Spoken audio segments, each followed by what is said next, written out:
This is Conspirinormal. All right, I'm ready to get started. Sounds good to me. All right. So welcome to Conspirinormal, guys. This is Adam, and in the not too far away is my co-host here. Hey, just crossed the river a couple times, I think. Yeah. You haven't been going out too much lately. We've been kind of practicing our own kind of like social distancing. But which I'm okay with, because I like to just research and do music stuff and hang out in my basement by myself, pretty much. Yeah, and I still got to work, but but you're working too, but you're just working from home. Yeah, I'm working from home. Yeah, I'm out there, man. Still like, being a road warrior or something.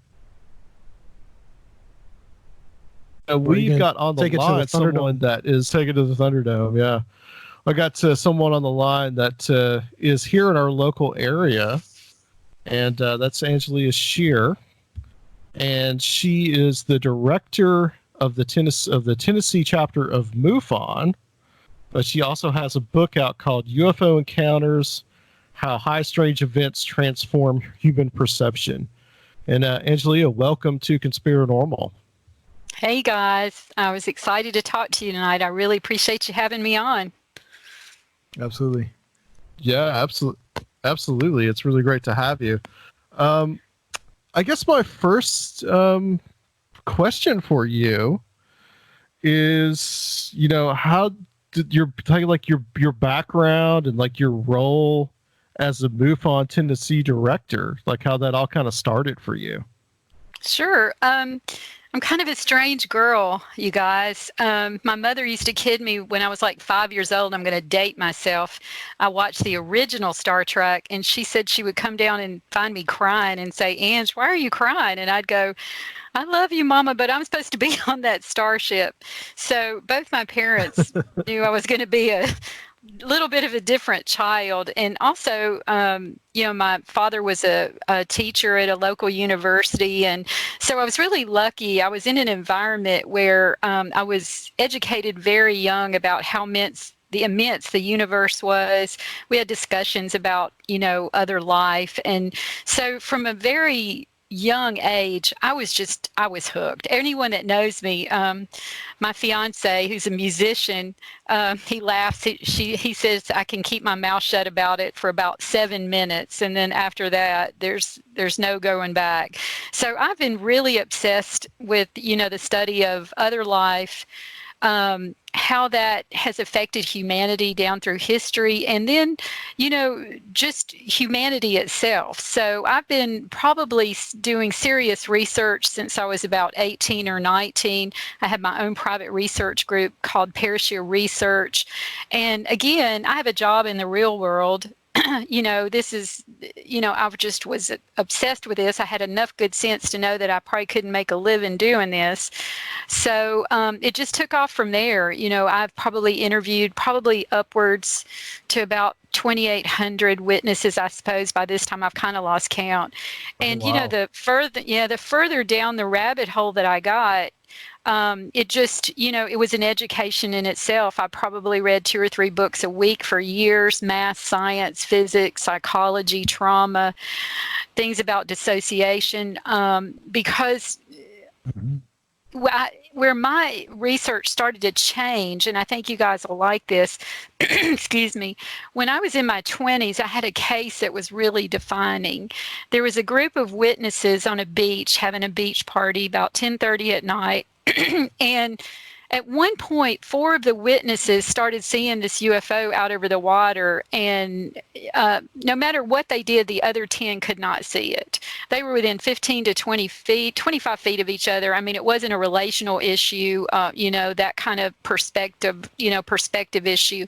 They just couldn't see it. And so a lot of my friends were professionals at that point. They said, "Ange, maybe this is just a common delusion." I said, "You know what? I'm not buying that.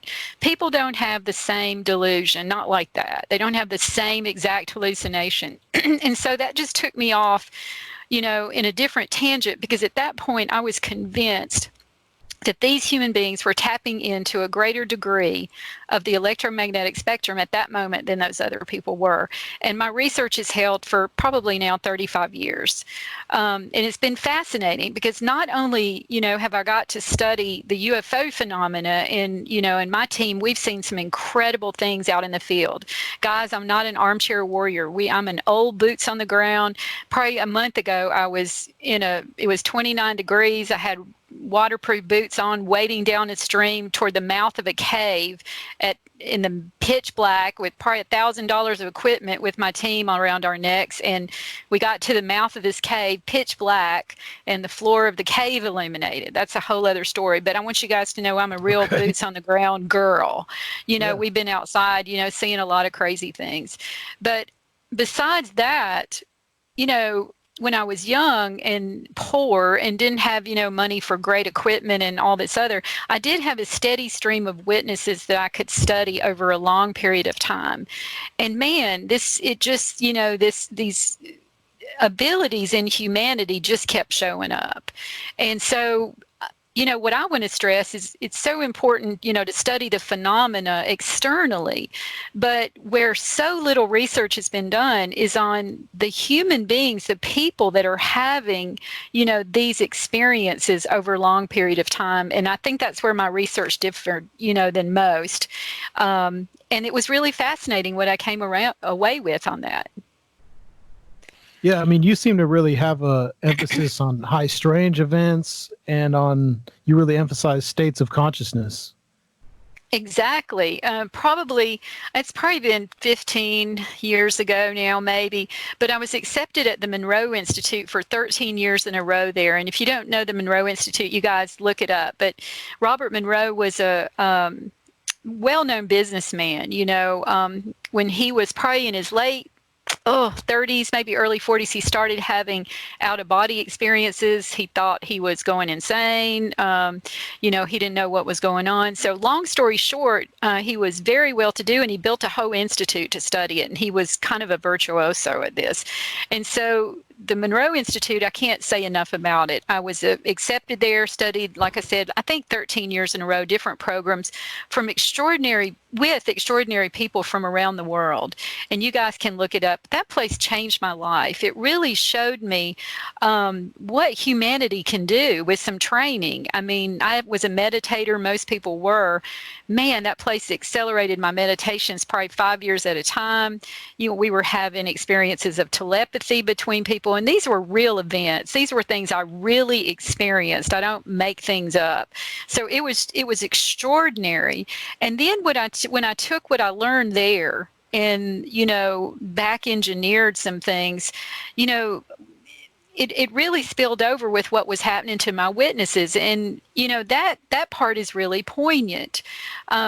I think, Adam, you said you read the book, and I'm glad you enjoyed it. But, if you remember, I say my witnesses usually fall into two categories.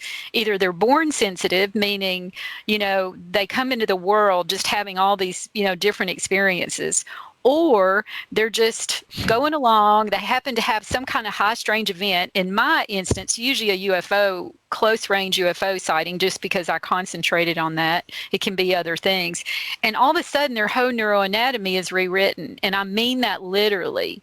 It's a very oversimplified model, but it's almost like if human beings can perceive channels 1 through 10, and again, this is very oversimplified. It's much more complex, but most humans are only aware of channels 1 through 2 or 3. Then you get natural, sensitive, and psychics 4 and 5. And then you go up the scale. Past a certain point, some things come naturally just because society, pulls you up to those levels. And anything past that, either you intrinsically have it, born with it, or you train for it. And what we did at Monroe was train. And so what became glaringly clear, especially at Monroe, we had certain we had to have a common dialogue. There we would say, we're going to go to focus 10, we're going to go to focus 13, we're going to go to focus 27. And it was amazing that as we would pass through these focus levels, that a lot of us would come back and report seeing exactly the same thing. Come on, people. We saw the same trees, the same lake, the same, whatever happened. So, I would work with my witnesses on this because, the UFO phenomena was such a mystery. People have been pounding it down, for a very long time, 50 plus years or more with the scientific model. And I'm not saying we shouldn't use that, but in some ways they're not any closer to the truth because they keep leaving out the human, quotient in this.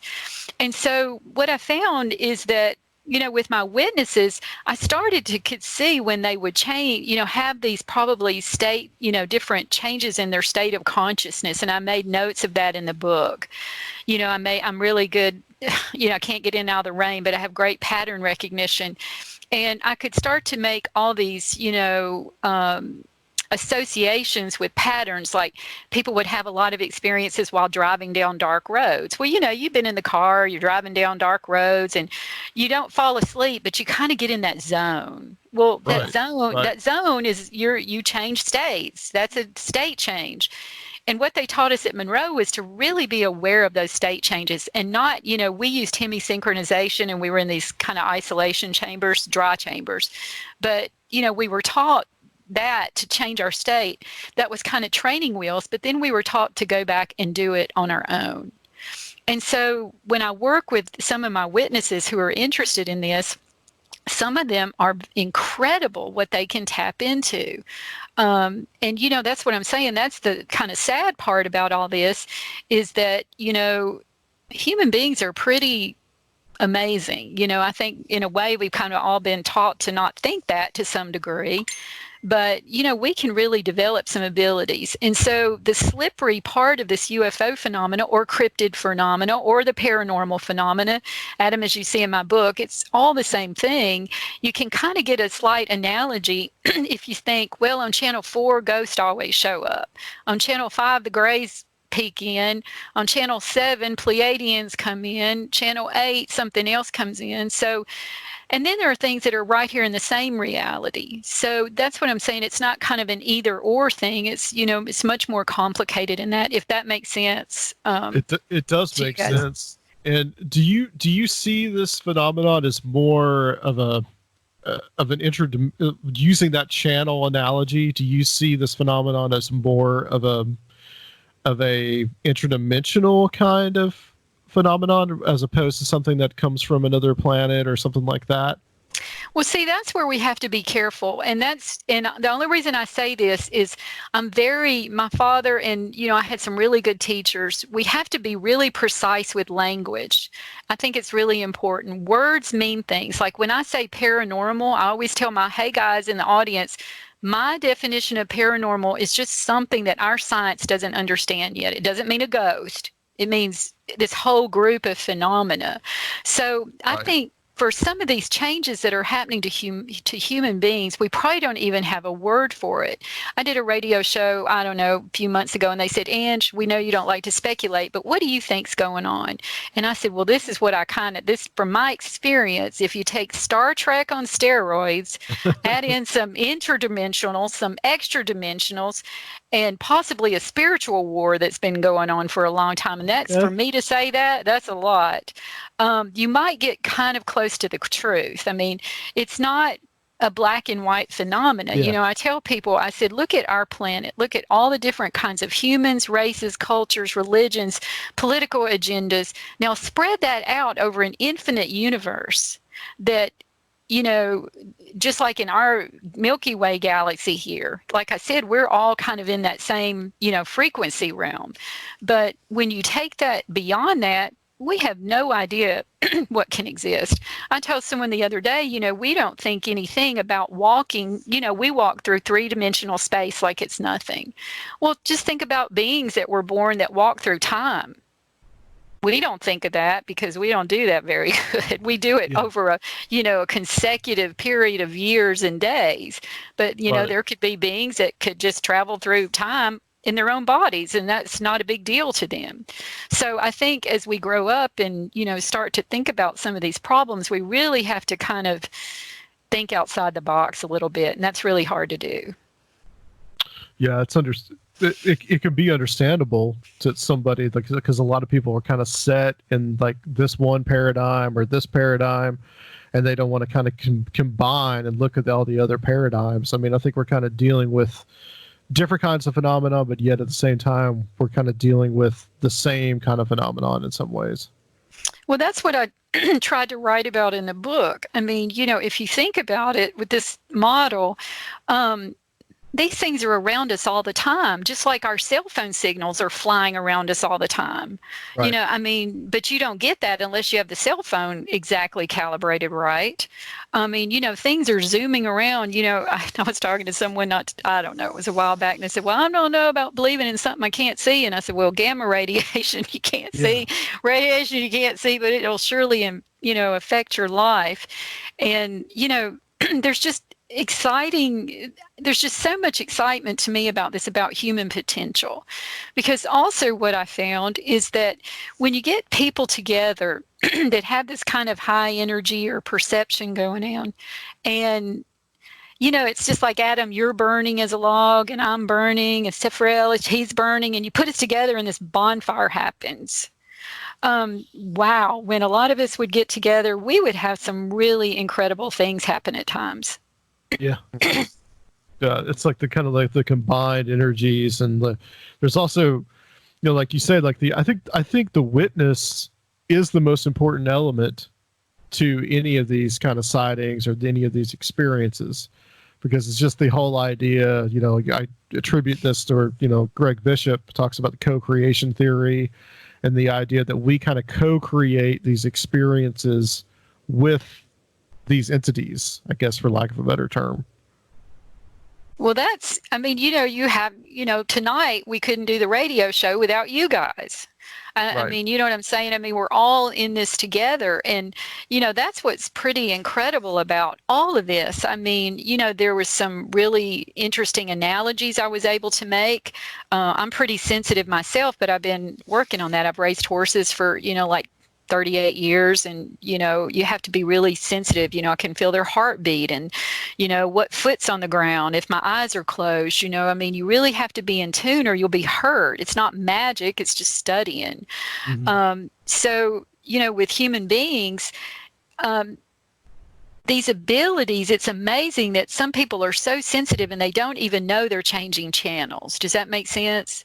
Yeah. Or, yes. I tell people this is very complicated, and again, this is probably another book, because I just wanted to put my basic ideas out there, is that say you guys were studying and we're aware of channel 3 and then channel 4 and then channel 7 and channel 8. Well, we get so complex after a while, we could be aware of all those channels at one time. Yes. So growth is not just incrementally one channel at a time, but eventually, you're aware of a whole spectrum of things. And then, of course, complexity goes from there. So, yeah, that's why my witnesses were so important to me. And then, I'm kind of a warrior chick too. And I did not like my witnesses being made fun of. Mm-hmm. I actually have, in conferences, I've had people approach me. I had one little family, I'll never forget this, and it was a daddy, 2 teenage boys, and mama, and I could tell mama wanted to tell me something. The others were kind of smirking. So they came and told me. She told me what happened, and I looked at the man. I said, "Is this your wife?" And he said, "Yes, ma'am." It's the South. And I said, "Has this woman ever lied to you?" He said, "No, ma'am." I told her boys, I said, "Boys, has this woman ever lied to you?" "No, ma'am." I said, "Why in the world then would this woman make up a story so you guys could make fun of her for the rest of the life?" I said, "That's not cool." Yeah, and right. I said, "You know what? This phenomena that she's talking about, I've seen it many times. It struck someone that I know very well." And I said, "So this could be dangerous." And I said, "So I think you guys need to believe her and listen to what she says." I've heard so many stories by now doing this radio show and being a part of other radio shows and listening to podcasts where the focus is personal stories, that I really kind of believe that you've got to take those stories, you just got to say at face value and just say, well, that this is what happened to this person. Now, what that means could be a whole totally different thing, but, it is something that the person experienced, and it was very real and it was very visceral for them. Exactly. And, I even studied schizophrenia for a little bit, and I'm not a doctor. I'm not going to make a broad spectrum statement about this, but sometimes I've wondered. I remember I came across a really interesting study that said that I don't think they do this anymore, of course, but one of the earlier treatments for schizophrenia was to put someone into a ice bath. And, studying on my energetics here and, human beings' emotional, energetic systems around their body. Well, what would that do to you guys? It would cause your energetic field to shrink. You contract, and it made them lucid. And I thought, oh my God, wonder if schizophrenics to some degree are hyper expanded. Yeah. So they're aware of like all these multiple channels. And guys, can you imagine if you were locked in a room and 200 TVs were playing constantly and you could never turn them off? That's what would drive you crazy. Right. And so I often wondered if some schizophrenics, they just had a malfunctioning filtering system, which like is unfortunate. Yeah, they just can't. The whole idea that if you take a schizophrenic and put them in a different culture, they might be a shaman or something like that. Well, I think sometimes they might have a mechanism that they can't stop it. And, working with a lot of sensitives, I've been around some incredible people. And, a lot of people say they're psychic and they're not. I'm a better psychic, but I have been around people that when I say they're extraordinary, Angel Lee is a friend of mine. I don't know if you guys have heard of her, but she is extraordinary. She gives you names, people. I mean, she has described some things that for me, I was shocked. And so, you really, like he was saying, it's amazing that she can do that. But my sensitives, we always say, we trained at this at Monroe. We train. You have to have a way to go in and come back. A way to ground, turn it on, turn it off. Let me ask you this real quick about kind of like the dual role that you have as the director of MUFON and then as the head of the Parashare research. How do those kind of like two roles differ, and how do they kind of intersect for you? That's a great question. I appreciate that. Well, again, I'm a UFO girl. I really love the study of that. But probably about 5 years ago, Jan Harzen, the executive director, who's just a wonderful man, I just love him to death, he called me and he said, we had the past director was my friend, and he, passed away. And he said, Ange, I'd really like you to take over, director of MUFON. And I said, well, Jan, I'll be happy to do it. I'll follow all your rules, which are great rules. But as long as I can keep my private thing going on. And he said, oh, that's perfect. So I kind of say I have two hats, when I'm doing MUFON, the director of MUFON, again, we mainly focus on UFO sightings, anomalous lights, that kind of thing. We do have an ERT team, experiencers research team, that works with MUFON that, helps people that are having, some extraordinary, what we think maybe, other kind of interactions with beings. So really, it hasn't, been difficult at all. It's been wonderful. I kind of have the best of both worlds because I love MUFON. MUFON's been great to me. When I took over MUFON, there was no infrastructure. So I'm really proud of my team. I mean, we built every website. We built we put together all the meetings. My core star team, my right-hand man is Don Williams. He's an ex-military guy, pilot. We've had extraordinary ventures. My assistant state director is Josh Cross. He's a paramedic. I've lost count at how many lives this young man has saved. He's awesome. One of my newest members, he's a federal investigator, so talented. He worked on the Space Shuttle Challenger crash, and the list goes on. I have other team members, ex-Army. So we're a pretty serious team. We don't goof around. We're professionals. We try to be. I'll tell y'all a story later about even the professionals get, bowled over at times. But so I'm really proud of that team. It's a lot of hard work. I have a YouTube channel I just started because people started asking me to. And I did a video on there called Transforming Lights. If you guys haven't watched it, you should watch it. And it's kind of a little documentary on what it's like to be a true field investigator, how much time, work, equipment, blah, blah, blah, going out in the field. And then I actually show you a video that was sent that I think to this day is extraordinary from a witness. So MUFON, I love MUFON. How my Parashare research differs is at Parashare research, I can study whatever the heck I want. if I get a cryptid sighting, if I get, I've done some work up at Octagon Hall, which I just love, Barry Gaunt, everybody up there's my family. Interesting place. Oh my gosh, when I first went up there, guys, I was very skeptical. I thought, everyone kept saying, oh, all this is going to happen. And, not saying that things don't happen, but usually things don't happen that much. We have a lot of sitting and waiting. It's kind of boring at times. But I went up there, and the first night I hit on my Fleur camera. I was like, and this entity appeared, and Bear up there says, hey, how are you? Can you wave at us? And on my Fleur camera, this arm comes up and waves.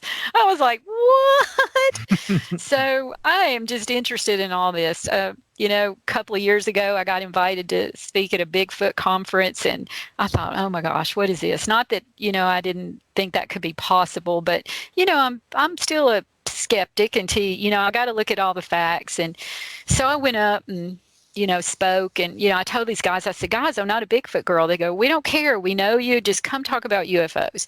And I fell in love with these guys. I mean, these were real dudes, just like I'm a horse girl out in the woods. These guys, had jobs, but something had happened to them, and they'd been hunting. And to this day, I met one of my best friends, Matt Delph, just a great integrity, great guy. And when he, he's in his 40s now, but when he was 19 or 20, he was out deer hunting, and guess what came out of the woods and threw a stick at him? And he goes, guys, I could track any animal. I know what anything is. He goes, that scared me to death. And for me to stand in front of these big old boys that had a gun since they were 4 and don't believe in any of this crap, as they say, and they tell me they were scared to death, you better believe something happened to them. So, I'm fascinated. There's crossovers in all of this, even in the Sasquatch Bigfoot thing. There's a lot of paranormal things that happen. I have another team, I won't mention their names, but it took me a little while to break into them in the team when I say that, because I understand, there's a lot of bicker, and I don't go for that drama stuff. But I said, guys, are you taking field notes? And I said, listen, there's some common denominators here. While you're in the field, I want you to look for. I said, do you ever see these orbs of light up in the tree, and then you get hit on your Fleur? I swear, 3 weeks later, they're out in the field. They go, these are my calls. Ange, they're in the trees, and we got a hit on the Fleur. I said, write it down. Okay. There's a correlation between those things. So, so that's mainly how they differ. Just with Sheer, I can, just be a kid and go off and study whatever the heck I want, what comes along. And with MUFON, I stick with MUFON, and we study the UFO phenomena. Okay. Yeah. Let's talk about some of the cases that you talk about in the book, and I've got a few written down here that all this stuff is like, all these cases are like really fascinating. There's one that's like one of the most fascinating cases I think I've ever seen, and I actually saw you give a talk about it there in Knoxville at the Alien Expo last year. But I wanted to talk first of all though about the peeking aliens one. And this is the one specifically where the guy mentions owls in relationship to it. Yes. Well, McLellan, I think I have his name right. He wrote a whole book about that, which is really interesting. So you can check that out. The listeners, we've had Mike on a couple times. Oh yeah, I don't know him personally, but I enjoyed that book. Well, what he mentioned, I don't know if you guys, I had to do the book in black and white just for cost reasons, but that painting that my witness did, the actual cover of my book was done by the great Claudio Bergaman. I just love Claudio. He did Travis's work and whatever, but we talked about that artwork. It was a compilation, taken from, witness sightings. And the main inspiration was from peeking aliens. And because my witness had hand watercolored this drawing of what he saw. And then if you notice, and I wish y'all could see it, it was beautiful blues, and it was really, I had to do it black and white, and down there it says, and I can't remember what it says strange about, but why do they look in the window or something, the owls or something. And so there's there's been for years, as everyone knows that's in this, a correlation between owls peeking in the window, or a deer, with big eyes looking in the window, almost like those are some kind of, shadow or, implanted images, that kind of thing. So, when this witness first called me, I was just so taken by his sincere, generous nature. This happened when he was young, 13 or 14 or so, and he's in his 20s now. But I was so taken with his demeanor. I got the team together. I said, we're going to go. We're just going to have a fun day. We're going to meet this guy, go down there and just see what we can get into. So it was a wonderful day. We went down over, it's in Clinton, that area, and we went down to the river, I think it's Clinch River. There was a witness, evidently, we couldn't find him, 16 years old, that he had been fishing over by the estuary and said that he saw some entities, 3 of them, that were very similar to what my witness saw. And so when my witness was 13, he was staying at, a family member's house, and he looked out, he was coming down the hall, he looked out the window, and there was these 3 aliens, what he thought, staring in the window. One had kind of a long, skinny neck. The young man described the same thing. And in the next chapter, Peeking Aliens 2, that came to me shortly after that, this is how crazy all this is, she had 3 aliens peeking in the window. Well, why 3? But anyway, so we get down there, we're doing our investigation, and all of a sudden we're outside, and Josh, I think he had our field meter. We were doing a magnetic field sweep. Just, people think, oh, it's a ghost detector. No, it's not. It only affects magnetic anomalies. That's it. But sometimes, a magnetic shift is an possible indication of maybe a high, phenomena area. Not just, normal magnetic fluctuations are normal, but sometimes I've found that if you get a magnetic field that just holds steady for a while, that's more unusual, and that sometimes is indicative. So we were having a few little fluctuations here or there, nothing too telling. And Josh was just going around the property, and in his pocket, he had what we call the bug detector. And a bug detector, we don't use that on biologics usually. We take that inside the house and we sweep the house for, listening devices. It's a bug detector. It's, calibrated to the major cellular frequencies. And so he had just turned it on, calibrated it, put it in his shirt pocket because he was going to sweep outside, then go, that was his job that day, and then go inside. Well, he got around this tree, the first thing that was strange, and the bug detector went off. And he did it like 3 times, and he finally called me over. He said, Angela, I want you to come look at this. And I went over there, kept going off. And it was about 4.5 feet up the tree in this really almost looked like the tree trunk had been tampered with. But, it's hard to tell with tree bark. And we actually found that it seemed to be emitting some kind of frequency that this thing picked up. And then we found 2 other trees that actually triangulated around the house, which was like, what? This thing is not even supposed to pick up biologics, and it's reading some kind of emission off this tree. I studied for 2 months. Can trees have put off some kind of signal, right, especially in this, and they can. It was interesting, in the spring they do have this kind of communication, it's a natural thing, but it's not in that cellular bandwidth. I was even studying that. People don't realize what you do researching. I was like, oh my God, couldn't figure that out. So anyway, we were just left scratching our heads because I've been outside forever and I'd never had that happen, and it probably wouldn't have happened unless Josh had that in his pocket.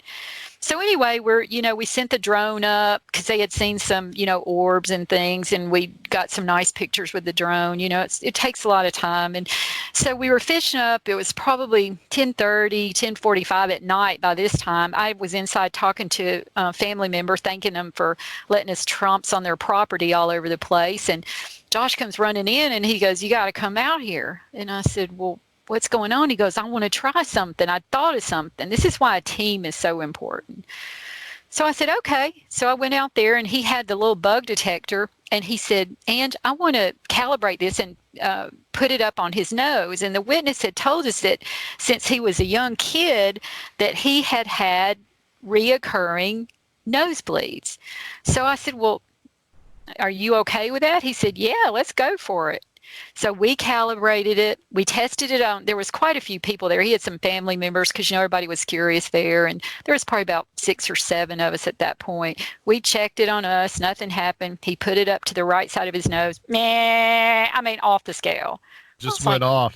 Yeah. Oh my God. I said, what? This should not go off on a biologic, on a human living. This is calibrated to cellular frequency. So we recalibrated. Second time. We were like, okay, scientific, we try things 3 times. We tried it the 3rd time, guys. I have this on video because I was videoing the thing outside. His nose started pouring blood. You can't even make that up. It's like the thing activated something. And we had to stop because his nose was bleeding so bad. We had to go get towels and at the end of the video, you hear my witness go, well, I guess we just stirred up the hornet's nest. And guys, this is what you guys are going to love. This is how paranormal components creep into these things that you can't explain. We were standing outside on their driveway up close to the house, and they have like a security light out there, like a little street light. At the moment his nose started bleeding, that light went out. And wow. I told him, I said, has that ever happened before? He goes, no.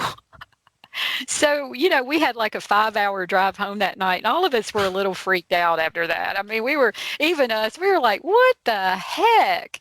And then even after that, in the days and weeks that followed, we started getting strange phone calls. At one point I was out to lunch and I came back to get in my phone started ringing as I was trying to get in my car. And, I got a purse and a briefcase, and I thought, well, I'll just get in my car and get going. Then I'll call whoever it was back.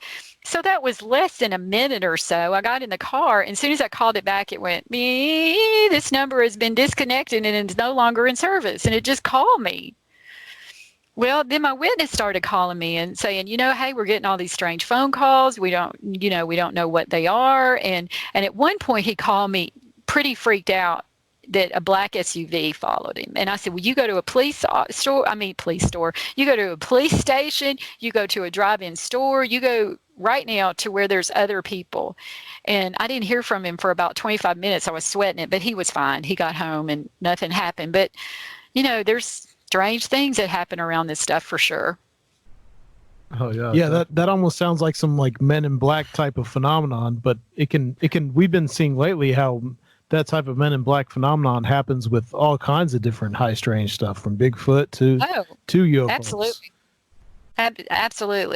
Absolutely. So, when I was younger, and this is years ago, because I think we're in I really do believe we're in a point for me to say this of soft disclosure. I've never heard the government admit they're UFOs. They let a pilot talk about his, footage and, show. It was actually on Tucker Carlson, which was shocking. And NASA came forward and said, oh, guess what? A couple of years ago, we found exoplanets that are really similar to Earth, pretty much saying, filled with life. So, but years ago when I was younger, my phones were tapped. I'm sure of it. It got to be a joke. Wow. My mail was opened. I remember I had a letter that was about UFOs opened. It was taped back together.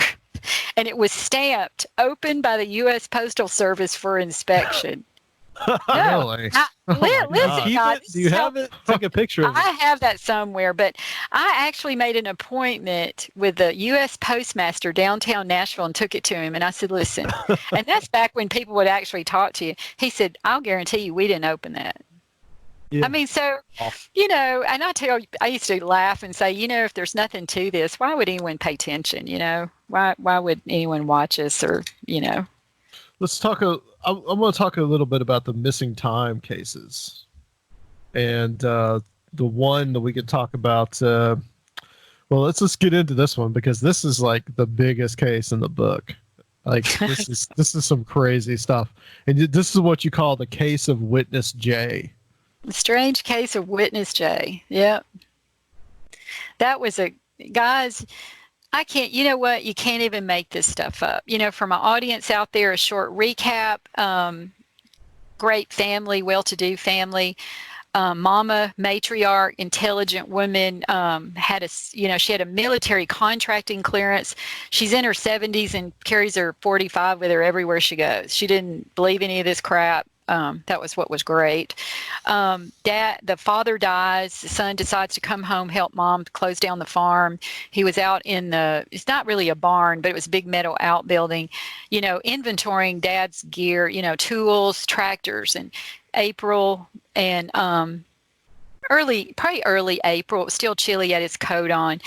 And while he was going through things, this is important because this is why this happened. He found a little nest of baby birds and ran the mama off by accident, and he'd been feeding them. And so he took his camera out to video the baby birds because, his mom and him had coffee in the morning. He was going to show it to her. Not that she couldn't walk out there, but it was just something to do. So he filmed them. He thinks he turns his phone off. He puts it in his little pocket. He goes, and he never goes anywhere without his sidearm. Ex-military guy. And he goes, Ange, I had this weird compulsion to go to the side door of the barn.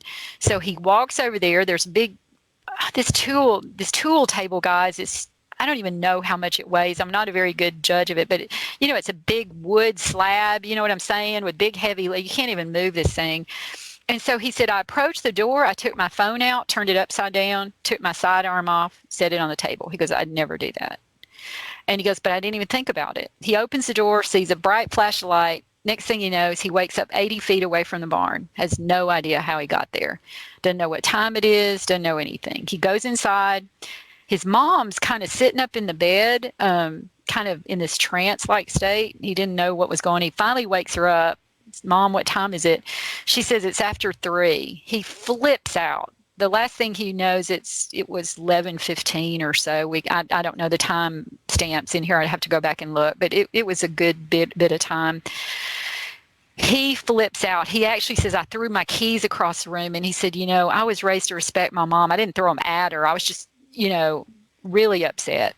Well, Mom, being who she is, which I love, she thinks that he's been mugged out there in the barn, even though they live way out in the country. She makes him take his shirt off, and she starts taking pictures. And y'all see the pictures in the book. He's got these burn marks behind his ears. It looks like this grid mark on his head. He's got puncture marks, on his side there. And so she's snapping pictures right after this happened. This never happened. this is, oh my God, 1% chance of happening. It just doesn't happen this way usually. So, he is flipping out. She wants to call the sheriff's department. She goes, son, maybe someone has, done something to you. And she said, were you drinking out there? And he doesn't drink. He said, Ange, I might have had a couple of beers. He said, Mom, it couldn't be that. It wasn't that. So anyway, it took, he was dying of thirst, which is interesting, and craving salt, which is a common thing. And she finally gets him calmed down. He just finally gives up and goes to sleep. He plugs his phone in. He doesn't even think about it. Next day, he's helping her on the farm. So he goes out the tractors and he's doing farm work, doesn't think about it. He comes home that night. He plugs his phone in, and he found that when he thought that he turned his phone off, he didn't. And the phone was still, even though it was upside down, we didn't get video, but we got 2 hours and 20 minutes of the craziest audio you guys have ever heard. You just had like a black screen with like the audio. Yeah. And at first you hear the radio playing in the work shed because he had it on. He doesn't remember turning it off. The radio plays about 20 minutes. And then all of a sudden the radio goes off, and then it's another 2 hours of, you hear him struggling, you hear him cursing, you hear him moaning. At one point, he sounds like he vomits. I'm not sure. And then you hear other voices. You hear what sounds almost like a feminine voice. And then you hear what sounds like a non-human voice. It literally goes, I've got that. It's on one of my sites. I pulled a clip out of it for people. So weird. We did that on KGRA. I know we did it on a radio where they actually had some audio engineers that took part of the audio, and we played it for the audience. And a lot of people called in and said they felt really weird about it. But so, that case just got stranger. And this is this case is a classic example of what I'm talking about, where you have one huge paranormal event, and then all hell breaks loose, excuse my language, meaning instead of just getting channel 1, you got channel 1 through 8 going on all of a sudden. And after that, so many things started to happen to this family. And since they were, they had the funds to do it, they bought this really expensive, security system with cameras on the inside of the house. And, at one point we got it, and it's in my lecture. You see this orb, flying through the house. It's not a dust mode. It's self-illuminating, pulsing as it goes, through the living room and out the window. It's amazing. At one point, this is where my witnesses, the ones that really get interested in transforming, what I say, they deal with their fear, and they move on. He bought, all this equipment, to study these phenomena. He captured this UFO that hovered over his house. I mean, it was incredible. It was just blinking like crazy, and I want to say something about that. In a lot of ways, I'm not saying this is a law, but when I deal with people after, 35 years of interviewing people, you get a feel, you know what I'm saying, about what's going on. And most of my witnesses that have had true events, they don't want it to be true. Literally, my witnesses, maybe I have a brain tumor. Deb Jordan, who's one of my best friends, she's the subject of Bud Hopkins' book, Intruders. It's a classic thing that she said, Doc, I don't care if you tell me I'm crazy, because at least they have a pill for that. My witnesses don't want this to be true. This is horrifying to a lot of them, meaning their whole world paradigms are changed. Even Witness Jay, he went paranoid for a while. He called me and asked for every piece of evidence to be given back to him, and I gave it back to him. Now he came around, but he said, Ange, these helicopters are flying over the house, and one thing else I wanted to tell you guys about this, I did my investigation the first investigation with Witness Jay on a Friday. I give my witnesses about 48 hours to settle in. I tell them that, there's rules of engagement, but as long as we all follow the rules, I will not abandon you. They need to hear that. I said, if something else happens and you're really freaked out, my phone's right here, you call me. He goes, no, I just feel better that you came. We actually had a fun day. We went out on the four-wheelers, and, I was glad to see that they could talk about it. But 48 hours later, I called him on Sunday evening, and I said, listen, I just want to check with you. I told him I would, and I want to ask you if anything unusual happened over these last 48 hours. And he said, Ange, there has been 30 helicopters fly over our property. And guys, I live in South Nashville in a no-fly zone. And over that weekend, over 30 helicopters flew over my house. You guys would laugh at me. I look like an idiot. Really? I had a journal, and I would run outside with my binoculars. Anytime, boom, boom, boom, boom, you can hear them coming. I would run outside as fast as I could to journal what time, if I could see any insignia. And guys, if you ever run outside with binoculars and try to get a helicopter in the binoculars, it is not easy. People go, well, you should be able to see something. Well, I challenge everybody to go out and try to do that. I mean, it's a challenge just to get it in the binoculars, especially when they're moving on. And, I couldn't find an insignia. With Don being a pilot, my grandson, he's a great pilot. I called him. We tried to track down, airports where the flight plans could be. We couldn't find anything. And that's what I'm saying. He had 30 or more fly over his farm, and here they were going over my house, 2 o'clock in the morning, 1 o'clock, So you start to get all these other strange phenomena going on. Well, that was something I was going to ask you about this specific case, is that there seemed to be because he sees helicopters, I believe, like you can hear helicopter sounds in the video or the audio. Is that correct? Well, that's where we have to be careful. It's guys, I've listened to this thing for 3 years. We've even, with Dale, with being a musician, he's taken it to the studio with a couple of guys, and, we pull some, we kept, of course, the original, but we tried, pulling out some frequencies and messing with it. We had to clean it up a little bit to hear some of this stuff, but there is a part that it does sound like something goes boom, boom, boom, boom, boom, boom, boom, boom, boom. You know what I mean? And so all of us go to that, that it sounded like a helicopter coming in, but, we don't know that for sure. But it's definitely one of the most extraordinary pieces of evidence I've ever had. And it makes you, and there's another thing in there, after studying it, there's a metronome-like ticking. It goes. Yeah. And I thought, well, at first, this must be an artifact because he had an iPhone. It must have been an artifact of the iPhone. Guys, real investigators, you don't know what we did. I mean, we did everything in the world to try to recreate that. We put the video on, we turned it upside down, we got 10 feet away from the phone, 15 feet away from the phone, 25 feet, we measured all this. How good could you hear? How, if we were moaning, we tried to do all these recreations and we could not recreate that ticking. And did it have a rhythm to it? Oh yeah, it sounded like a metronome. It was steady. At some point in that audio, you hear it almost sounds like a low frequency comes in on it. Like what is that? That change. So it was an extraordinary case. We're still really great friends. They're my family. It was interesting. We got together, I don't know, a few months ago and did a night investigation out on the farm together, and we just have fun. We brought in some food and and sat around, and that evening when we were packing up the truck to go back into the back pastures that they have, it was one of the strangest things I've ever seen. This flock of birds came in, and guys, when I say a flock of birds, I bet it was 20,000 birds. And they were swirling around our head, and I got my camera out immediately because I thought, here we go. And it was almost like these birds disappeared into this tree near where the barn is. And then my camera completely went white as I was filming, and the sun wasn't up. It wasn't, like a lens flare or anything like that, because the sun was already, down enough. It was light, but it was completely down behind the horizon.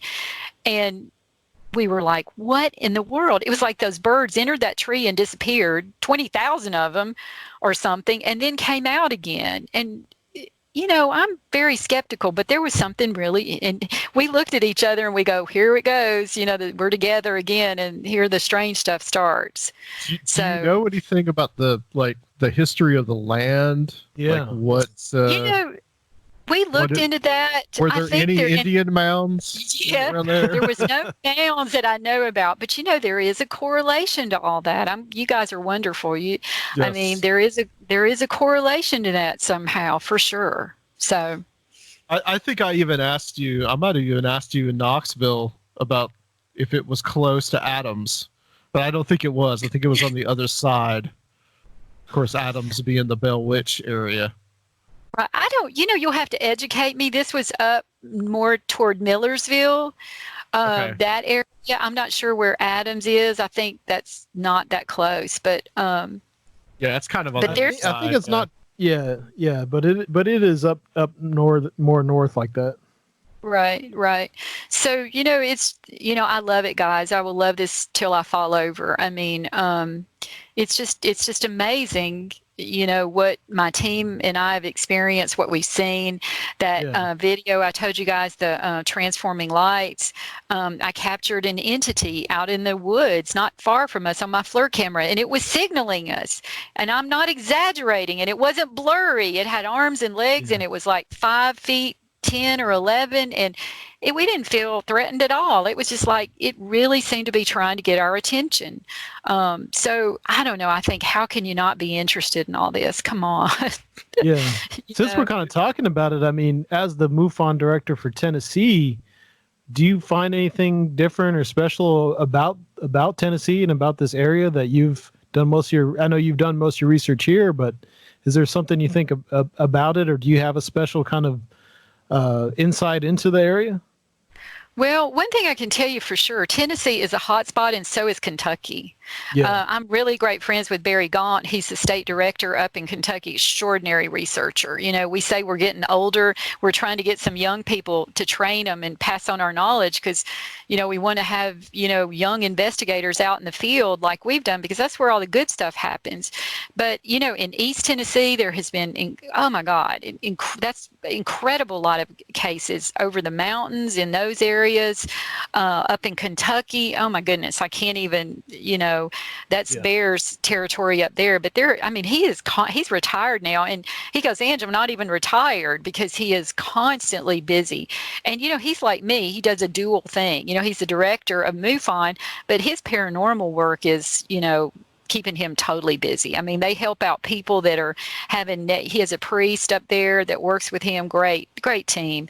And they actually go in and, try to help people that are having some negative things going on. So. Well, thanks. That's interesting. Well, one of the aspects about that case, though, was I was going to say that there seems to be like a military abduction, like a MyLab kind of aspect to it, where you've got like almost, it seems that there's these voices are talking, and from like this little transcript that you put in the book, that it seems that they're almost like abducting him for some kind of military experiment, is what it seems like. Well, that's again, it seemed to have those qualities for sure, because this wasn't a happy thing. He was really traumatized. I think I mentioned it in the book when, we all went up to, his section of the house, and, he had this really huge computer screen, and he had been working with the audio too, listening to it. I'll never forget when we all sat down and he turned it on for the first time.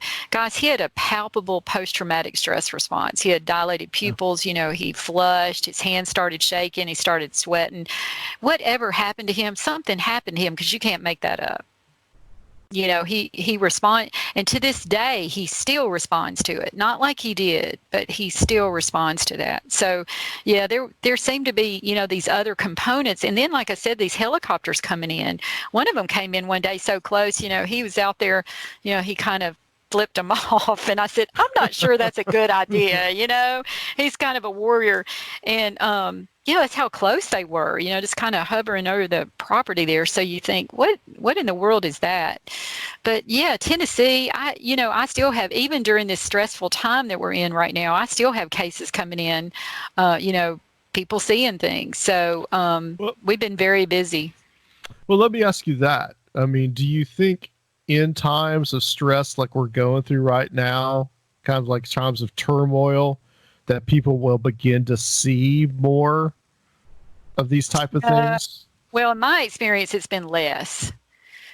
People are really internally focused right now. They're stressed about their jobs and their money, and the cases have definitely dropped off during this time, because usually we're getting, 2 or 3 a week, and I finally got 2 cases in the last 2 weeks, and that's really under the number. Now, if we stay in quarantine longer, you know what I'm saying? People are probably going to get bored, and the weather warms up. People will go outside and start looking. But yeah, like it's something that happens more when people are like kind of just absent-minded or more relaxed or almost in a hypnagogic state, that then these events take over. Yeah, there can, I think sometimes not, but sometimes for sure. Sometimes these things do impinge upon this reality spectrum. And then, sometimes they don't, just like the beach party situation. So, there's lots of different, ways to change your state. So, I just kind of, you can't really, that's the thing where this is really complex, in that I take each case by case. I evaluate my witness. I talk to them. First of all, I have to develop trust. I'm very sincere about that. I try to train, especially, there's different, women can handle things a little bit differently than men sometimes, and that's not good or bad. That's just reality.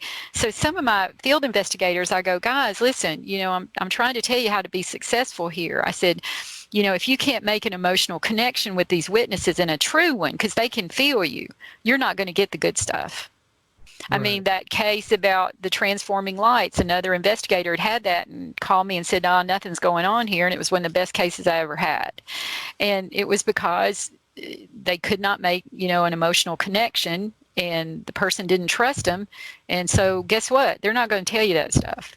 They have to know they're going to, I've never betrayed anyone. It's not about that. They have to know they can trust you. And then, it helps them. They can give up the story, and it actually really helps them, because a lot of these people have been carrying this around for a long time, and it weighs heavy on them. Another case that I wanted to talk about was where you called the place Site Number 1, and you actually were able to pick up like an entity in a field. You said and you actually have pictures of this in the book. Oh, that's what I'm talking about. That what we captured in the Fleur camera. I mean, that was the entity that we captured from that. And man, that was, guys, come on. I mean, we could not see that with the naked eye, but it was clear as day on that Fleur. So that shows right there, it's, just out of our visual spectrum to some degree, which a lot of things are. If you look at the electromagnetic spectrum, what humans can perceive is extraordinarily small. If you go up the width of the spectrum there. So, this thing, I'll never forget, Josh was on that, my assistant state director, that was one of his first field events. And I'll never forget the look on his face, how his eyes, got so big, not in fear, but just in astonishment. He goes, "Ange, we're really seeing this." I said, "Yeah, we're really seeing this." So that, that's the being that was jumping around trying to get our attention. I mean, and, we didn't feel any fear. I trust my fear. I tell my team, I said, if you feel terrified, if you feel threatened, you get your behinds out of there, but we didn't. We felt like this was, benign and, just as curious about us as we were about it. And that whole field investigation, that's the one that's on my YouTube. It was just really interesting. I mean, there were two sites, the primary site, the second site. This young man took us over to a waterway, an estuary, and over there they said they had spotted a lot of orbs, that kind of thing. So we set up the drone. It was a beautiful evening. It's probably afternoon. It was about 3:30 or 4, 70 degrees, really nice weather, no wind, clear sky. We took the drone up and put it down this waterway, and about 40 feet down, it started going into anti-collision mode. It started saying, we're going to collide with something. Well, we could see it visually. There was nothing there. And then it started going, electromagnetic disturbance. We had never, Josh looked at me, goes, "I've never even seen it give this error. We didn't even know it had an error, electromagnetic disturbance." I mean, honest, you can't make it up. And for a little bit, if it wasn't for the skill of Josh with that drone, we almost lost, a $2,000 or $3,000 piece of equipment because we didn't think we were going to get it back, and we did. And then we had the compass spin there, in certain areas, the compass would just spin. And then I went back and we all did our field work, and I found a story, and it's in the book, of where a military plane actually crashed there. And one of the survivors, they talked to him, and they thought they were way somewhere else. I mean, that's really strange that they were that confused over land. And they said to this day, they still pick up shrapnel in that area. So that was site number 2. We stayed there, did an investigation there. Then we came back to the primary site, set up that night. We waited till the phenomena usually started after 10, usually. So we were up all night. So we set up, the floors, and that's when we caught that entity out there in the woods. So, yeah, that's fascinating. In all these accounts, the importance of state change, you keep saying, and these experiences creating these transformations of the individuals. Like you even said that they deal with the ones who successfully process it, deal with this fear and move on. From like an anthropological perspective, it really sounds like and I know I'm definitely not the first one to think of this, but the UFO experience as some kind of initiation, like that's the function that it has for a lot of these people. Of course, all of us, researchers, we get together and talk about these philosophical things, and no one knows for sure. I'm very humble about that. I tell people, if someone tells you they know for sure what's going on, run to the nearest exit. I've been doing this my whole life, and I found a lot of great, wonderful patterns and interesting things. But, it seems like the world is designed to wake us up. The whole world, whether it's a petty tyrant boss or, a lot of people don't listen, or you run in, that my friend Matt Delph, he said, "Ange," he said, "I was just a good old boy." Man, he said, after that I studied, Eric Mitchell's a friend of mine. He's, one of those things, orbs struck him. He goes, "Ange, I was one of those dumb butts. And oh my God, you should hear this man's vocabulary now. I mean, he's voracious about reading."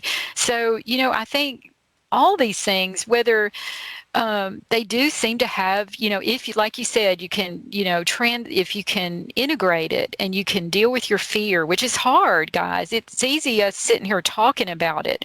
But when you're the one that, these things are impinging on your life and you got to figure out how to deal with it, hopefully without drugs and alcohol, and, you really have to metabolize all this fear. It's really something of a job to do, but the rewards are incredible. I mean, I just, people were transformed in so many things. I mean, that, higher cognition, higher sensitivity, it changed their life. They go, Ange, I'm a better person. I'm much more sensitive, to my fellow beings. And, so I kind of think about if this whole world at large is out there, which I believe, we have to earn our way in there. I mean, you can't have the savages, running amok. And so, I think it's kind of a fair universe. I mean, that's why, a lot of us, we study and meditate and get together and have talks like this, because in my book, it's sure worth it. I mean, I'm a spiritual creature. I think God's been good to me. And man, my team, we have really gotten, to see some incredible things with our own eyes, not just a story. And when you see things like that, it really makes you appreciate the really incredible universe we live in, because it's pretty awesome. It truly is. Fascinating. It's very similar to the way someone that has like a near-death experience, that they begin to, after that near-death experience, they change. So it's a very... No, it's exactly the same thing. That's what I'm saying. There's so many... pollination between them. Right. Yeah. I mean, there's all different kinds of modalities, that I think this can happen in. And it's just, again, I've always just been so fascinated with the UFO phenomena, because, you guys are, I don't know how much time we have left, but one of my favorite stories is I had a young man send me a video over near Manchester, and it was one of the clearest videos of a UFO I've ever seen. And I mean, it's so precious. He's got a big farm. You see this UFO just flying in, the dogs are all barking, and he goes, well, that's just not normal. It's just so priceless. I mean, you can tell when people are not setting things up. You know what I'm saying? You're just like, and again, I was struck by it. I say you get a good detector on you after you do this after a while. And I said, we're going. So we took the team over there, and, at first his little wife was pregnant and she was scared, and, they'd had some crazy things happen. And so I said, guys, let's just go to dinner. We went and had a steak dinner, and I treated them. And I said, let's just talk. And I don't want anybody to be stressed out. This is going to be fun. Even if nothing happens, he was nervous, nothing would happen. So we got it. She warmed up, and, it's a burden off of them, because they knew they could trust us. So we go back, we set the truck up. We usually, when a pasture situation, we take one of Don's big honking pickup trucks, thank God, and we put all the gear in there. We put chairs, and that night we bought a little bottle of wine, and, we want to make it fun. And, so we set up the whole camp, and, we've got, $1,000 worth of equipment, there. And, we're all sitting there, just talking, nothing much going on. And about 10:45 at night, we see this weird light. So we go, okay, everybody get up. Guys, I swear to God, this triangular craft came over our head, and it stopped, and it hovered just like it knew we were there. And we, at that time, a 747 went over the apex. So they cruise about 37,000. So we could triangulate down to our bed. We didn't know exactly how big it was, but we thought it was probably at least 2,000 or 3,000 feet. It wasn't high. It was so low we could see ambient white light around the edge of this ship, like windows. And really? Guys, do you think? Oh, yeah. Wow. We stood there. My whole team of professionals stood there with our mouth open. Do you think one person took a picture? Of course not. No. Not one. And so I said, woo, I got taught a lesson that night in humility, because, some people would say they had these extraordinary things and didn't get a picture. And I went, yeah. I mean, to this day, Don Williams calls me at times and goes, why? And that's been years ago. He goes, why did we not get a picture?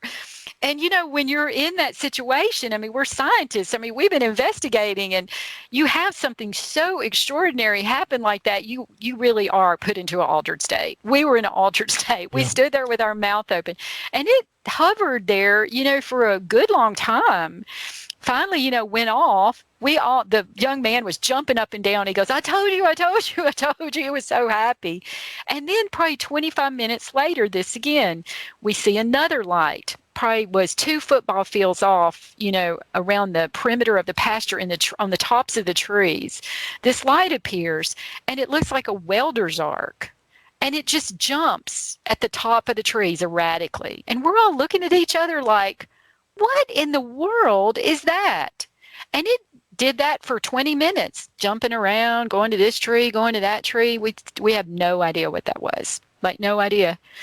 So that's, I'm trying to tease people out there about being true field investigators, because unless you're out, you don't see things like that. Yeah. The whole picture aspect, that's a common thing across all this phenomenon, that like people do not get pictures. It's like it's almost like the phenomenon itself does not want you to take the picture. You to take a picture. I've thought about that, because I'm telling you, it really bothered Don. I would be at work seeing patients, and my phone would ring, and I'd step out, and he would only say this. He's a professional. Why did we not get a picture? I mean, for a month, it really disturbed him. And so you guys are going to laugh at this. Probably about 6 months ago, we got together, and we were bored. And I said, you know what? Let's go over to that area. He goes, yeah, let's just go. And we went over by a lake over there. We couldn't get back to the original property, so we went over to by Lake Normandy, I think is what it is. And we found this really cool spot right above the dam that we could back the truck in. We weren't in anybody's way. It was dark. It was a clear night. Again, Don had like $1,000 worth of cameras, maybe more. They were around his neck, on his head. I mean, if something flew over that night, we were getting it, baby. So, of course, we sat there. I mean, we sat there for like 4 hours. Nothing happened. We saw probably a high altitude military craft. We saw some shooting stars. There were some guys partying down by the lake. And, we sat there you got to imagine this. We're sitting in the back of the pickup truck in our lawn chairs with all of our gear spread around, and, nothing happened. And that's what I tell people. I mean, that's mostly what happens. But then this happened. We got up, and, again, we were probably 2 hours from home, maybe 3. It was already midnight. And he goes, well, you want to pack it in? I said, I don't want to, but we got to. So we get up and we start packing up the gear. And all of a sudden, guys, there was this, I can't even describe it. It sounded technological. I'll put it that way. And it was this frequency tone. And I thought, oh my God, did I leave one of my pieces of equipment on? Although I'd never heard that tone. And What was so strange about this tone is we could not tell where it was coming from. I don't know if you guys have ever, our hearing is really good. You usually can tell the source of a sound. We could not locate the source of the sound. So I just started ripping the bags back open, because I thought, well, maybe that's my magnetic field detector and the battery's low, and it wasn't anything. We were looking at each other. Finally, it stopped. Don looked at me and he goes, man, that was weird. And he is really grounded. I said, yeah, I know. I said, we went through every piece of equipment in our bags and checked everything. Everything was off. Nothing was, because sometimes some of our equipment, if it's low, it'll signal you. You know what I'm saying? It wasn't anything. So we packed everything back up.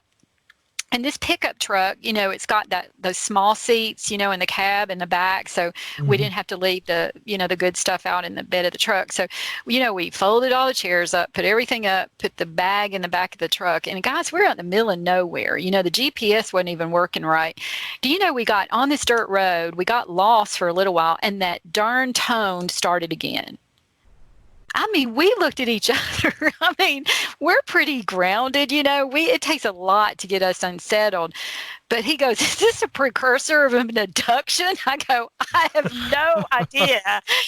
I mean, we were trying to laugh it off, just to kind of keep ourselves grounded. And we were lost for a little bit. And then finally the GPS kicked in and we got home okay. But, again, that wasn't normal. That wasn't the truck. It wasn't our equipment. I mean, we didn't have our cell phones turned on. It wasn't the radio. So, and what's interesting, I talked to Deb Jordan after that, which you guys, if you aren't familiar with Bud Hopkins' book Intruders, it was one of the first classics.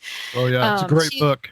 Oh my God, it's great. Deb was down at the house and we were talking about it, and she said, Ange, I had something like that happen to me on one of my investigations. So there you go.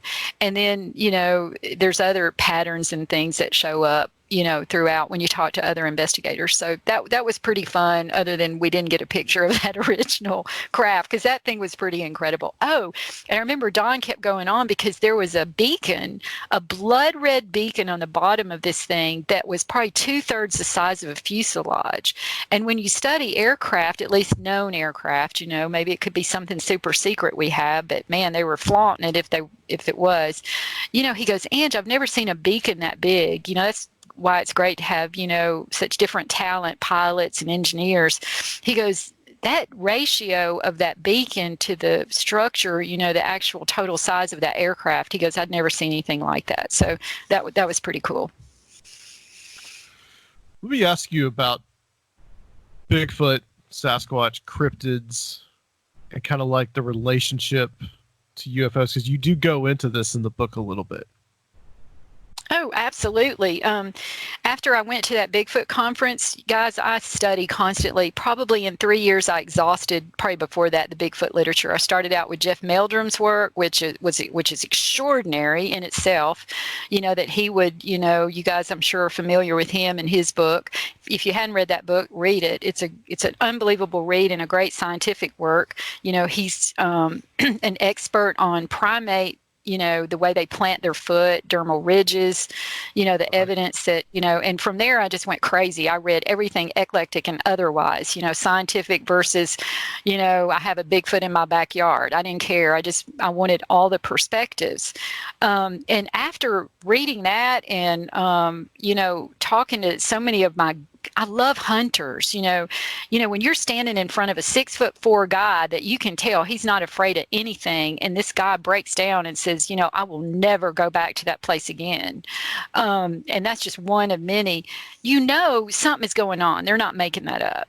And I'm excited. I don't want to say who it is, but there's a big researcher up in Canada that he's done some extraordinary work, and he didn't know me, and I actually wrote him an email the other day, and he wrote me right back and he goes, oh my God, we have to talk, because he's what I say is, if you're a true boots on the ground investigator, you're going to come to the same conclusions, because they're the same things happening to all of us. I say, if you draw a circle, and if you're a ghost hunter, paranormal hunter, UFO hunter, Bigfoot hunter, it doesn't matter where you go in the circle, all the stuff starts happening to you. It doesn't matter where you enter. If you enter at UFOs, then you get paranormal stuff. If you enter at paranormal, you get UFOs. It doesn't matter where you enter that circle.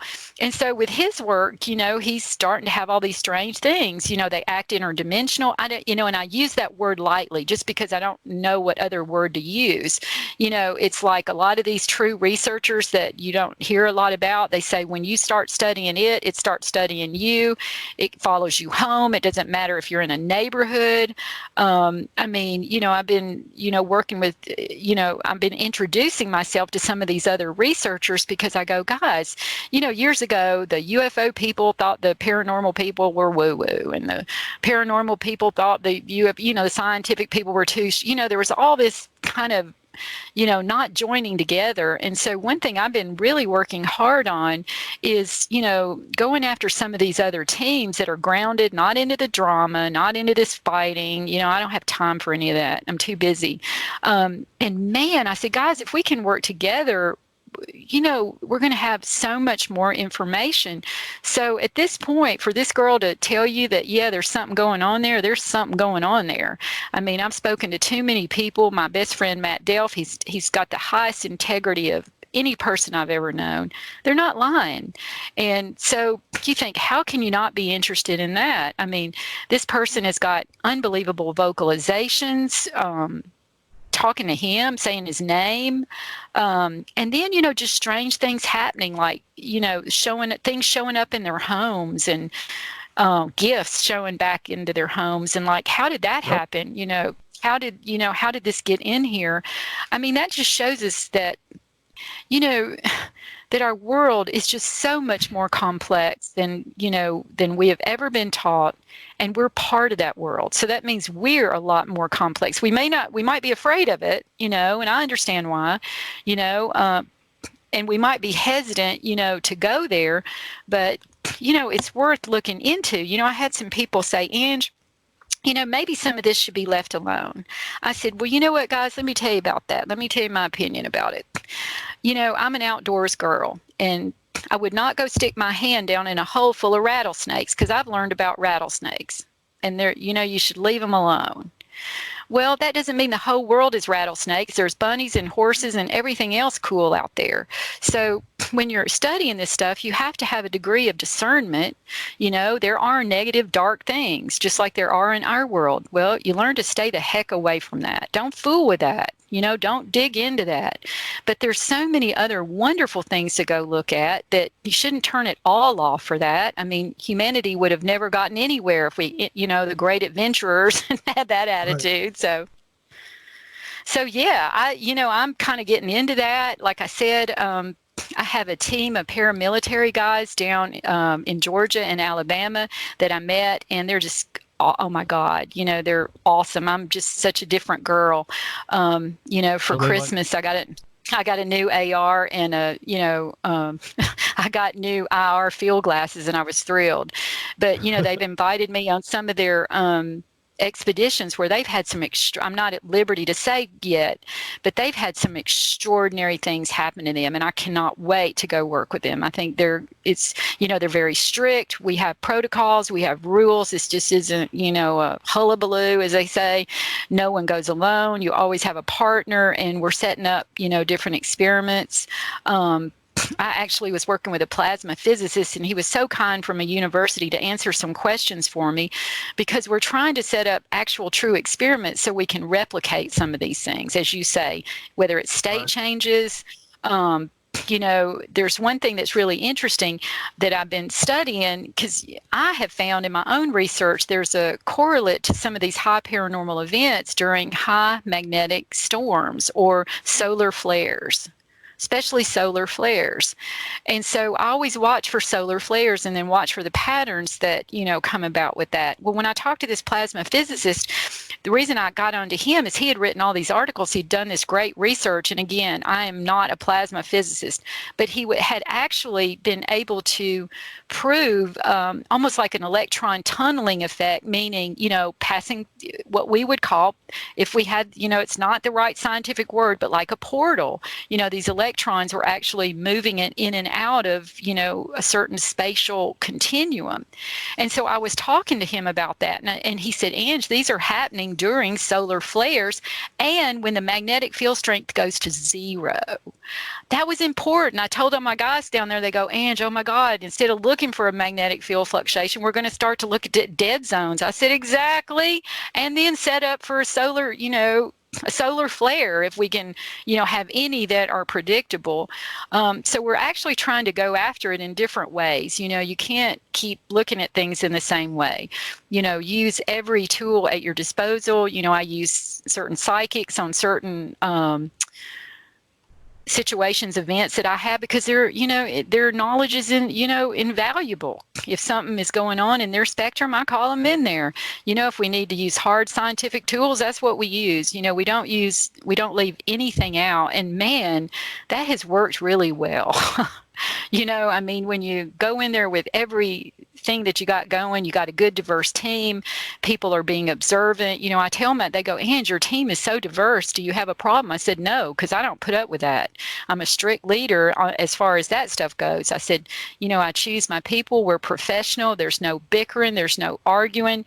You know, what possibly, Adam, you would see and I would miss, and vice versa. That's where a team is really important. Right. We go in, we do our job. This person is looking at this from a military, an engineer. I'm looking at it from my perspective. I really enjoy talking to people, and I can make these deep connections, and get people to open up about things and feel safe about it and take care of them. So we're all using our skill sets, in different ways. So I'm excited. I know we're in a stressful time now. I feel like, that's going to pass. This too shall pass. We're all going to be okay. And I can't wait to get back out there, and, get back to it. So, and I'm really looking forward to this new person. Yeah, that I'm going to work with. So, if you guys ever want me back, I'll keep you posted on what's happening. Yeah, absolutely. Absolutely. The paramilitary Bigfoot team, that sounds really interesting. Oh, they're awesome. Ex-military police, military police officers. I mean, oh my gosh, guys, you would laugh at me being a girl here. I mean, we've got our walkie-talkie set on certain frequencies, and we have all these protocols. I've never been in the military, but now I kind of feel like I have been, because I'm getting an education on, how we're going to handle stuff, and I love it. I mean, I love it. What's their goal? Are they trying to actually hunt Bigfoot? Are they trying to get a body? Or are they trying to just gather evidence? We're not. No. I'm not. If something attacks me, I'm going to protect myself. We're all heavily I gotcha. into protection. I'm going to put it that way. Okay. I'm not dumb. My team, we protect ourselves. We have been, this is not for the faint of heart, and it's not a game. I've had lectures, with people. Oh, I just want to start a paranormal team. I go, guys, this isn't a joke. If you call something up, you're not going to be happy, because something will probably come. You're not going to be happy with what I've seen families destroyed over this. So it's not a game. Yeah. So, you have to be careful. You got to be careful, and you got to be prepared. And so, we're, right now they're having the same kind of crossover events. They've seen orbs, they've seen, UFO lights, they've had what they feel are, some possible Bigfoot things. And then, just like my little picture that's in the book of that entity that I have no idea what that is, they've had things like that come up on their Fleur. They showed me a video that, I'll share this. They shared a video that, I mean, they're all sitting there in their camo. I love it. I just love it, because we're out there all night long. And what people, I want to tell the truth about it. I mean, I had to go shop for snake guards, because people have been snake bit so many times down where we were. So that's how you have to prepare. I mean, in that kind of weather, you have to make sure you have all your legs protected, that something can't bite through your pants, and oh my goodness. So we're all out there, and they were out there, not me at this one. And they swept around with one of the Fleurs, and it shows 3 entities just move up, and you see them move up in the trees, and the one on the end turns around and moves off at such a speed, nothing could do that. No animal, I've never seen anything move like that.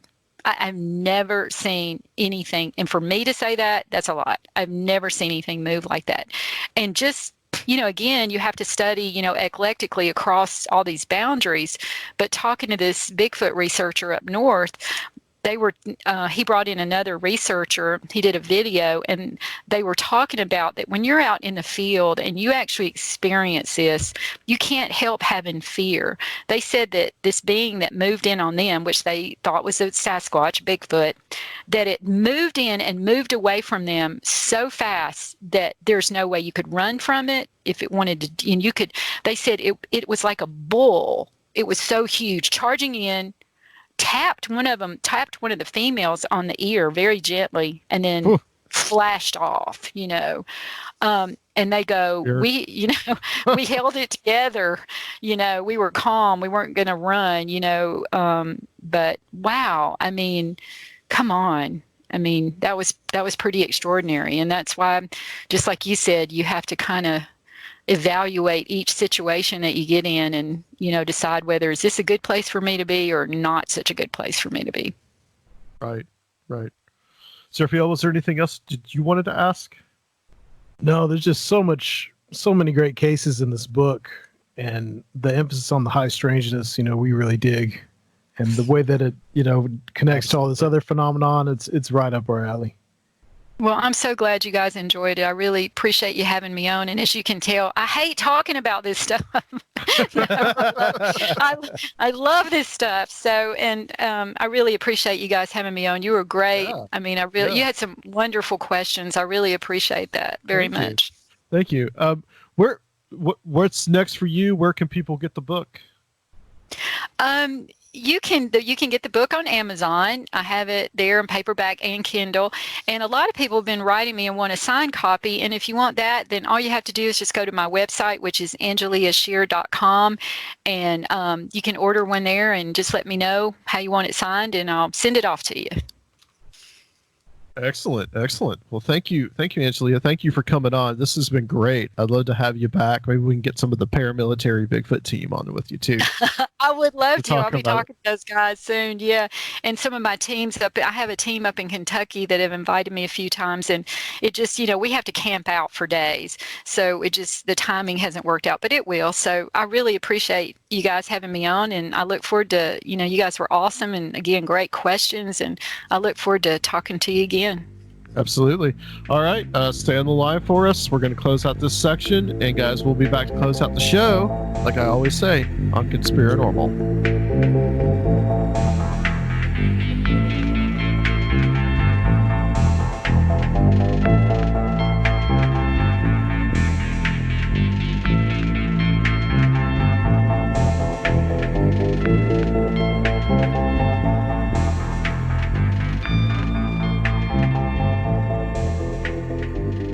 All right, let's do it. So that was a very good interview with Angelia Sheer.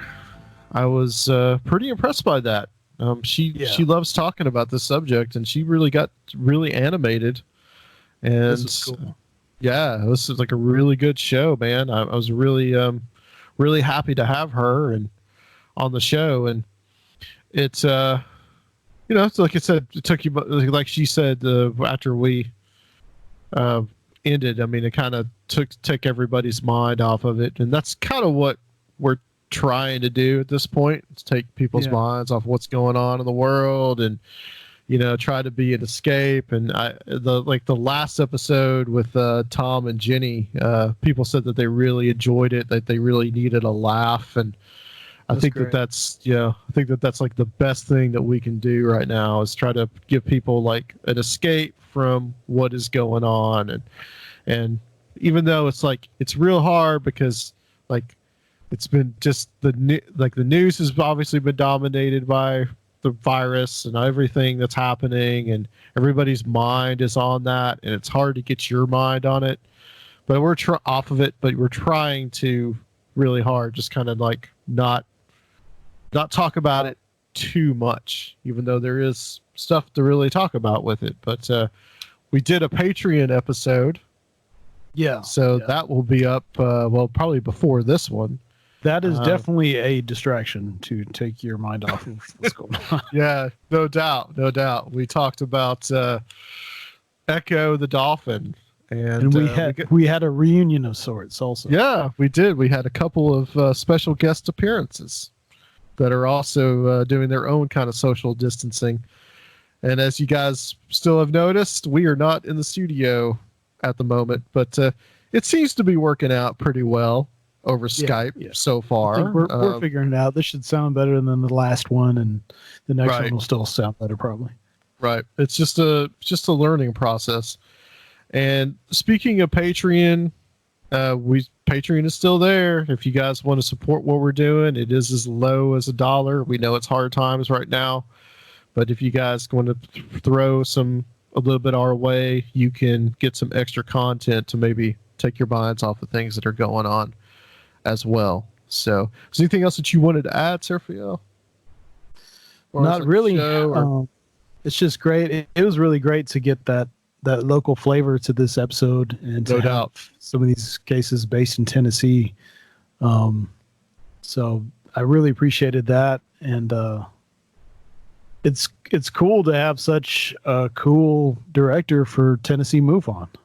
Yeah, no doubt. She's great. She's really gracious, and she's really a nice person. We met her at the Alien Expo. And she was one of the persons that I actually wanted to speak there. But when she did her presentation, we were like, this is like totally right up our alley. Yeah. So I waited to get her on till the book was out. And I've gone to one of the MUFON meetings, talked to her. I passed out flyers for the Strange Realities conference there for the first one. So, and guys, as of right now, we're still looking at doing Strange Realities 2020. We're still looking at it happening and that it occurring. But for the moment, we're not entirely sure what's going to happen. So just stay tuned, guys. Stay tuned. We're to this podcast, and we will let you know. So I think that's it, guys. I think after we wrap up here too, we're going to actually play some of that audio from that case that Angelia was talking about. Okay. Yeah. So stay tuned to that. Yeah, absolutely. We'll definitely listen to that as well. All right, guys. Thank you so much for listening, and we will be back next time on Conspirinormal.